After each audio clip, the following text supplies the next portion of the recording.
योगी की पुलिस अपराधियों का एनकाउंटर करती है, लेकिन अखिलेश के लिए अपराधी की जाति ज्यादा मायने रखती है। माफिया मुक्त उत्तर प्रदेश मुख्यमंत्री योगी आदित्यनाथ का वचन है, मगर अखिलेश यादव की नजरों में माफिया और मठाधीश में कोई फर्क नहीं। योगी का बुलडोजर गुनहगारों के हौसलों को ध्वस्त करता है, लेकिन अखिलेश इसे मुसलमान और यादवों को रौंदने वाला अत्याचारी बताते हैं। एनकाउंटर से लेकर माफिया और बुलडोजर तक तीनों के लिए योगी आदित्यनाथ का अपना नियम और अखिलेश यादव की अपनी अलग ही परिभाषा। पीडीए परिवार के लोग 60 से लेकर 70% लोगों का एनकाउंटर हुआ है कि नहीं हुआ है?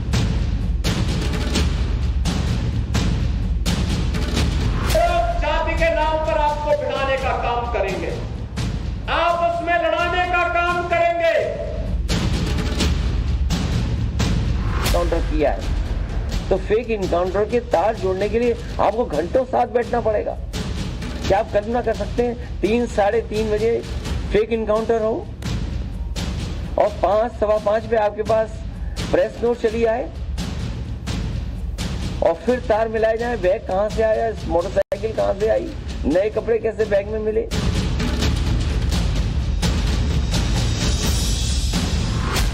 आप देखते होंगे जब उनके किसी एक माफिया साकृत को, किसी डकैत को जो पुलिस मुठभेड़ में मारा जाता है, जब मारा जाता है तो इनकी दुखती हुई नस पर जैसे पुलिस ने उंगली रख दी हो, तब ये चिल्लाने लगते हैं। मठाधीश और माफिया में कोई ज्यादा फर्क नहीं होता।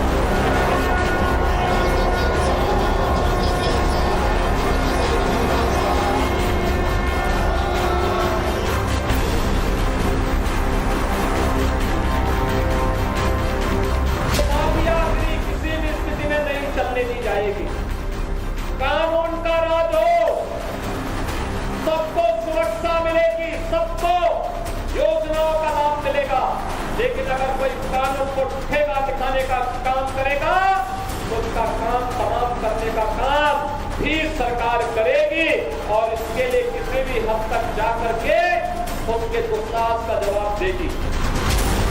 संसद सत्र खत्म होने के बाद अखिलेश यादव ने यूपी की पॉलिटिक्स का पारा बढ़ा दिया है। गियर बदलते हुए कभी प्रेस कॉन्फ्रेंस तो कभी ट्वीट के जरिए उन्होंने नई थ्योरी गढ़नी शुरू कर दी। अखिलेश यादव बीते 1 महीने से बैक टू बैक मुख्यमंत्री योगी आदित्यनाथ पर पर्सनल अटैक कर रहे हैं, एनकाउंटर पर सवाल उठा रहे हैं, बुलडोजर का मुंह मोड़ देने का दम भर रहे हैं और इसके लिए एक्सपेरिमेंट का जरिया बनाया है पीडीए।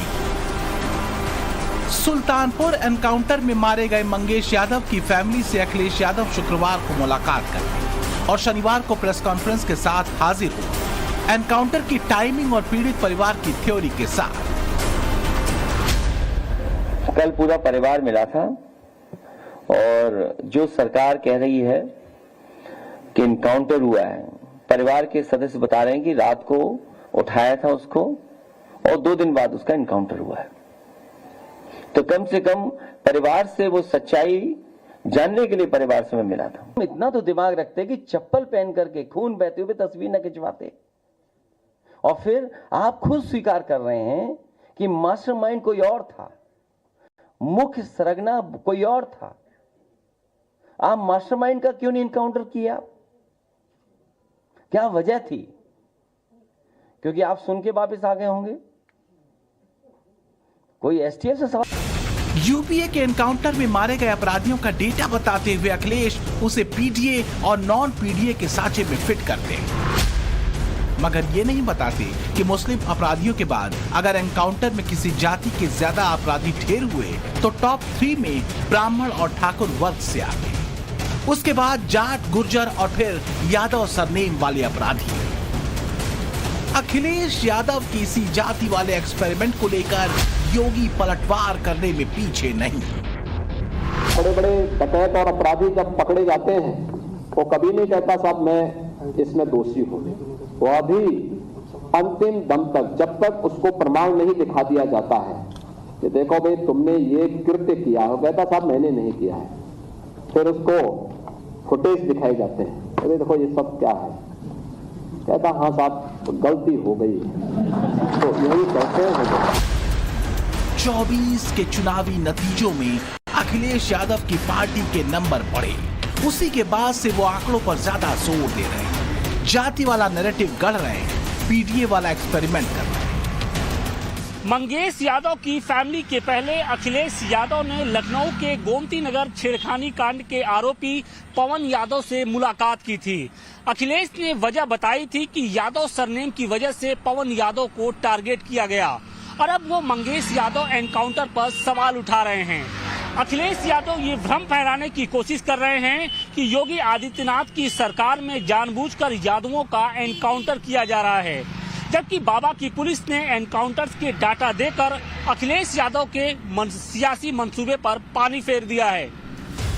अखिलेश यादव को लगता है कि अगर जाति वाली थ्योरी बढ़ा चढ़ाकर पेश नहीं की गई तो 10 विधानसभा सीटों के उपचुनाव में नुकसान उठाना पड़ सकता है।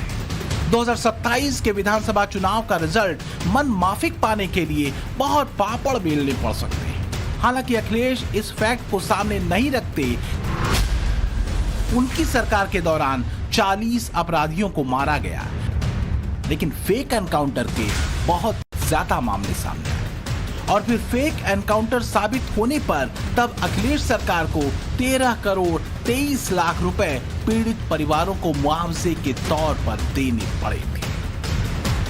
मुआवजे की यह रकम उस वक्त देश में किसी भी स्टेट से बहुत ज्यादा थी।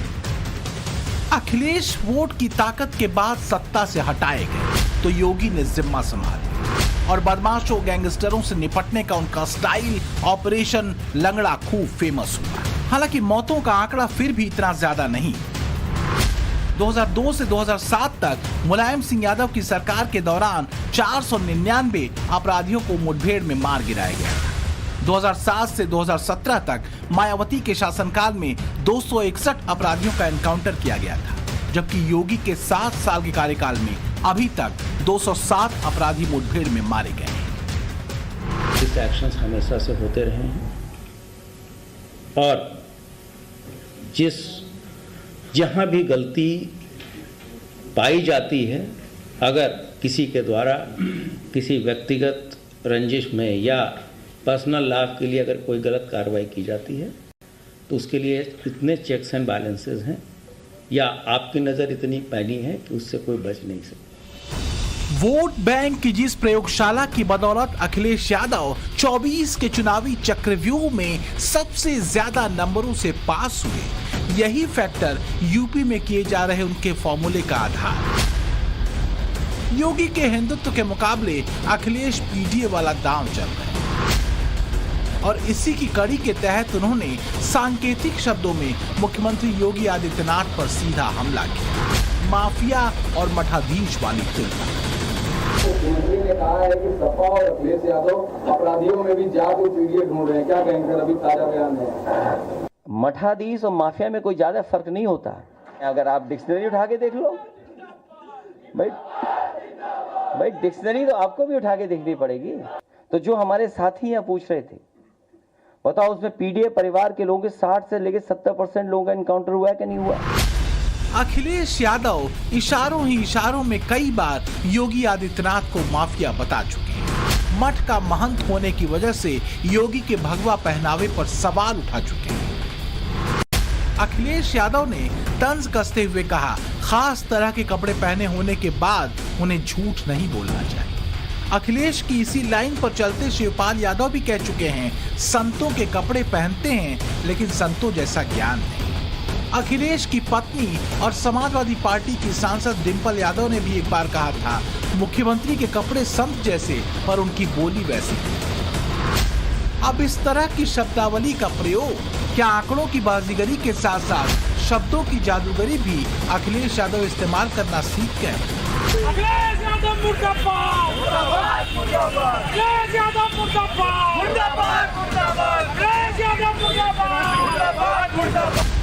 श्रावस्ती से लेकर मुरादाबाद तक अखिलेश यादव के पर्सनल कमेंट का विरोध हुआ, नाराजगी जताई गई, पुतला जलाया गया, माफी लेने को कहा गया, लेकिन अखिलेश अड़े गए। ये अलग बात है कि मुख्यमंत्री योगी आदित्यनाथ बगैर नाम लिए जवाब दे रहे हैं।